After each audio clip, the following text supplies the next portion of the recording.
এই সমস্ত বাতুলতা, এই সমস্ত অসভ্যতা, ঔদ্ধত্য কোনোদিন বাংলার মানুষ বরদাস্ত করবে না। উনি সাধু বলে মনে করা বা না করার উনি কে?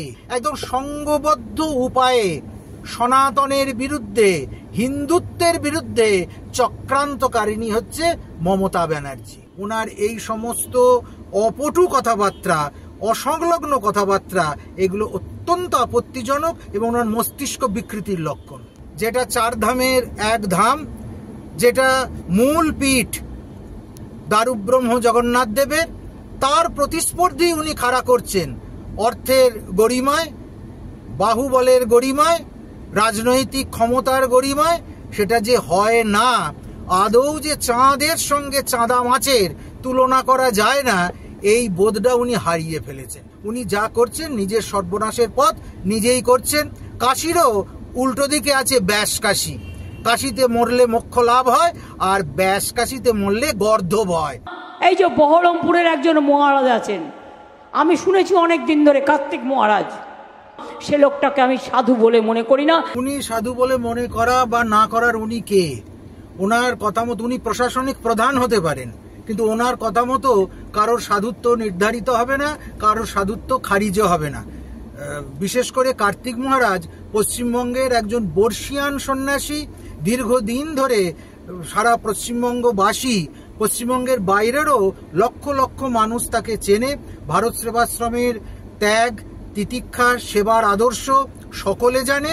অর্থাৎ উনি কি বললেন, উনি কি বললেন না, সেটা কোনো যাই আসে না। ওনার তো স্বভাব যা তা বলে মানুষকে দাগিয়ে দেওয়া। আগে দাগিয়ে দিতেন মাওবাদী বলে, সাংবাদিকদের তুলে নিয়ে আসতেন। ওনার মিটিংয়ে গেলে সেখানে বিভিন্নভাবে তাদেরকে হ্যারাস করতেন। এখন এবার নতুন একটা থিওরি নিয়ে এসেছেন, সাধুদের নাম করে করে নির্বাচনী সভা থেকে, নির্বাচনের জনসংগঠন থেকে, সেখান থেকে তাদেরকে অপদস্থ করা।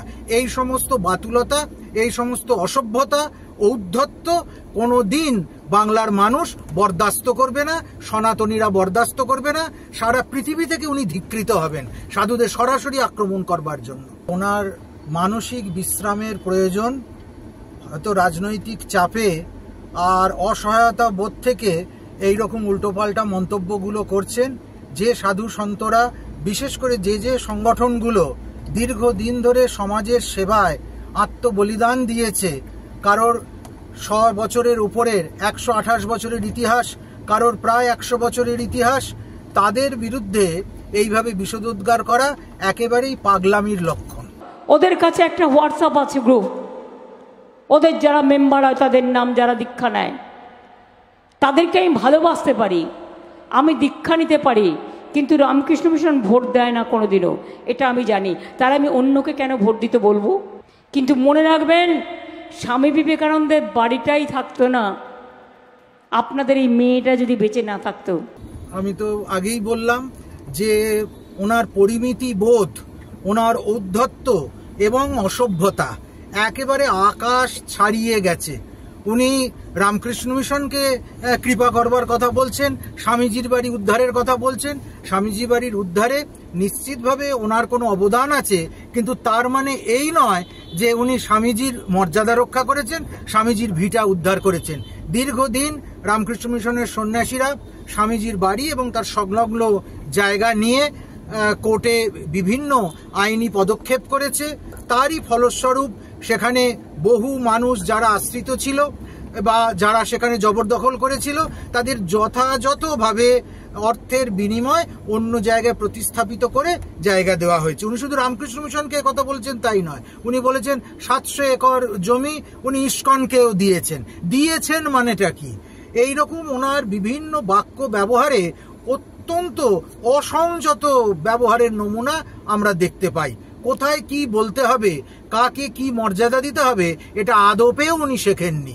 ওনার সিংহাসনে বসে, ওনার আসনে বসে, ওনার যে মুখ্যমন্ত্রিত্বের পদ, সেখানে বসে ওনার এই সমস্ত অপটু কথাবার্তা, অসংলগ্ন কথাবার্তা, এগুলো অত্যন্ত আপত্তিজনক এবং ওনার মস্তিষ্ক বিকৃতির লক্ষণ। সবাই তো নয়, যেমন আমি শুনলাম আসানসোলের একটি মিশন আছে, একটা দুটো তো থাকবেই। দিল্লি থেকে নির্দেশ আসে, বলে বিজেপিকে ভোট দেওয়ার জন্য বলো, ওনার সব আকাশ কুসুম কল্পনা, আলটপকা মন্তব্য, এসব উনি কোথায় পান, কোথা থেকে বললেই তো হবে না, এটা ওনাকে প্রমাণ করতে হবে। দিল্লি থেকে সাধু সংগঠনগুলোর কাছে, সাধু সমাজের কাছে কি বার্তা আসছে, কে বার্তা পাঠাচ্ছে, কখন পাঠাচ্ছে, উনি কিভাবে সেটা জানছেন, এই সমস্তগুলো বলতে হবে। তবে আমি যেটা বলতে চাই, সমগ্র সনাতনী মানুষদেরকে এই সমস্ত কথা সর্বৈব মিথ্যা। সাধুরা সংসার ছেড়েছে, সাধুরা সমস্ত কিছু ছেড়ে এসেছে কেবলমাত্র সমাজ সেবার জন্য, ঈশ্বর সেবার জন্য। তারা ঐশ্বরিক পথে এবং সমাজের প্রতি দায়বদ্ধতার কারণে মানুষের পাশে আছে। অতএব তাদেরকে কলুষিত করে তিনি যদি এবার রাজনৈতিক ফায়দা লুটতে চান, ওনার মতো হীন রাজনৈতিক ষড়যন্ত্রকারিণী যদি এইভাবে বারবার সাধু সমাজকে কলুষিত করবার চেষ্টা করেন, সদল বলে, উনি তো একা করেন না, উনি দলবল নিয়ে করেন। কখনো বলেন শিবলিঙ্গের উপরে কন্ডম পরিয়ে দিয়ে শিবলিঙ্গের অবমাননা ওনারই দলের মানুষেরা করে। আবার কখনো মা কালীকে মদ মাংস খেকো বলে ওনারই দলের মানুষেরা করে। শুধু তারা মানুষ নয়, তারা প্রতিনিধি মানুষ, কেউ সাংসদ, কেউ এমএলএ, কেউ এমপি। এইভাবে একদম সংঘবদ্ধ উপায়ে সনাতনের বিরুদ্ধে, হিন্দুত্বের বিরুদ্ধে চক্রান্তকারিণী হচ্ছে মমতা ব্যানার্জি। এই অবস্থার পর তার পরিণতি কি হতে পারে বলে মনে হয়? চোর ডাকাতদের যা পরিণতি হবার তাই হবে। চোর ডাকাত, অসৎ, অসাধু, অবিনশ্বরকারী, হঠকারী, তার যা পরিণতি হয় সেই করুণতম পরিণতি যা এতদিন ইতিহাসে হয়ে রেখে এসেছে তাই হবে। I am the state and after me the deluge, এরকমও তো আমরা ইতিহাসে শুনেছি কণ্ঠস্বর। তারপর কে কোথায় ধ্বংস হয়েছে, কে কোথায় হারিয়ে গেছে, ইতিহাসের বই থেকে কার পাতা খসে কখন পড়ে গেছে নীরবে নিভৃতে, সেই ইতিহাস দেখেছে। আমরাও নতুন ইতিহাসের সাক্ষী থাকব। বঙ্গীয় ইমাম পরিষদের ইমামরা তারা এখন বিজ্ঞপ্তি দিয়ে টিএমসি কে সমর্থনের কথা বলছেন, সেক্ষেত্রে মুখ্যমন্ত্রীকে কিছু বলতে শোনা গেল না। মানে এ তো পুরোপুরি একটা বিভেদের রাজনীতি, হিন্দু মুসলিম বিভেদের রাজনীতি শুরু করে দিয়েছেন ভোটের আবহে। এছাড়া ওনার আর কোনো উপায় নেই। ওনার ওই 30 কি 33% দুধেল গাইদের দুধ নিয়েই ওনাকে এবার ভোটের বৈতরণী পার হতে হবে। তার জন্য বাকি 70% মানুষের যদি সর্বনাশও হয় তাতেও ওনার কিছু যায় আসে না। এবং এই আচরণ থেকে, ইমামদের এই বিজ্ঞপ্তি থেকে এটা স্পষ্ট হয়ে যাচ্ছে যে কার নির্দেশ, কার টেলিফোন বার্তা কোথায় পৌঁছয়।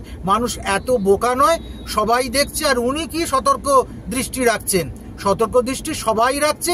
যথাসময় এই সতর্কভাবেই উত্তর দেওয়া হবে। কয়েক শতাব্দী পূর্বে যে জগন্নাথ মন্দির অলৌকিকভাবে এই মন্দির তৈরি হয়েছিল এবং এর সঙ্গে এমন অনেক অলৌকিক ঘটনা যুক্ত রয়েছে যেটার কোনো ব্যাখ্যা বিজ্ঞান এখনো দিতে পারেনি।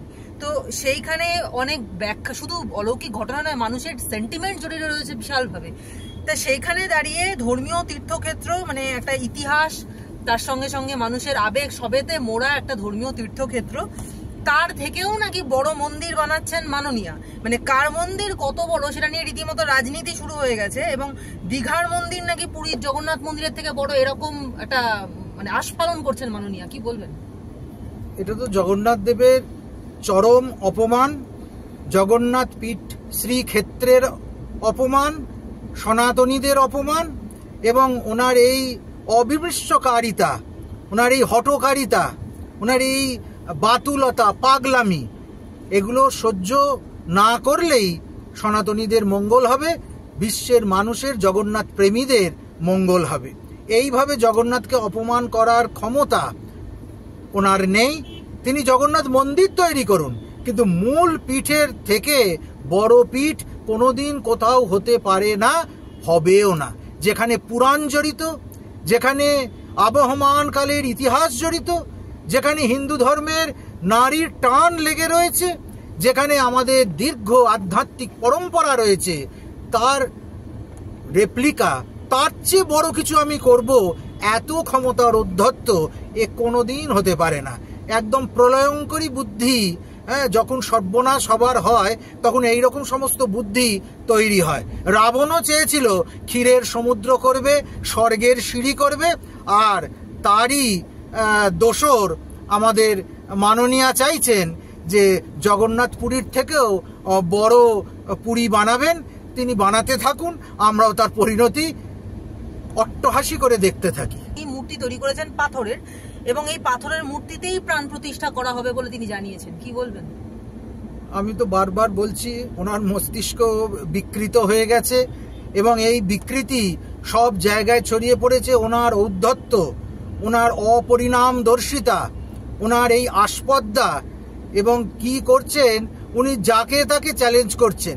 যেটা চার ধামের এক ধাম, যেটা মূল পীঠ দারুব্রহ্ম জগন্নাথ দেবের, তার প্রতিস্পর্ধী উনি খাড়া করছেন অর্থের গরিমায়, বাহুবলের গরিমায়, রাজনৈতিক ক্ষমতার গরিমায়।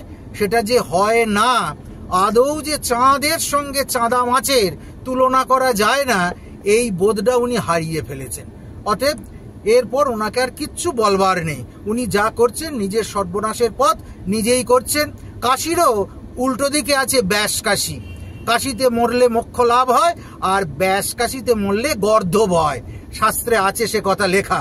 এখানে এরকমই একটা কিছু ঘটবে, এছাড়া আর কি বলবো। আগে আমরা দেখেছিলাম তৃণমূল বিধায়ক হুমায়ুন কবির, তিনি মুর্শিদাবাদে হুমকি দিয়েছিলেন যে 2 ঘন্টার মধ্যে যদি তোমাদের ভাগীরথীর গঙ্গায় না ফেলতে পারি, রাজনীতি থেকে সরে দাঁড়াবো।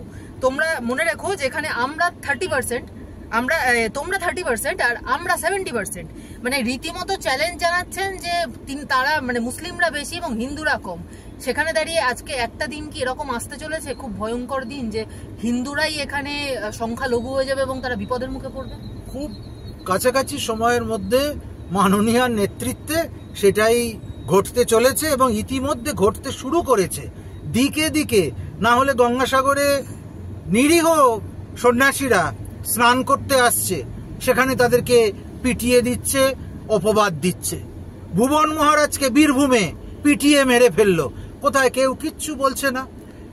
পথে বেরোলেই আমরা দেখতে পাচ্ছি বিধর্মীদের নানান রকমের হুমকি, তাদের নানান রকমের আচার আচরণ। ফলে খুব শিগগিরই পশ্চিমবঙ্গ একেবারে মুসলমান অধ্যুষিত হয়ে যাবে। একদম আমি উল্লেখ করেই বলছি, মুসলমানদের দ্বারাই এটা ডমিনেট হতে থাকবে এবং তার নেতৃত্ব দেবেন আমাদের মাননীয়া। এটাই তার একান্ত ইচ্ছা। সেই ইচ্ছের দিকে তিনি নিয়ে যাচ্ছেন তার সাধের বাংলাকে।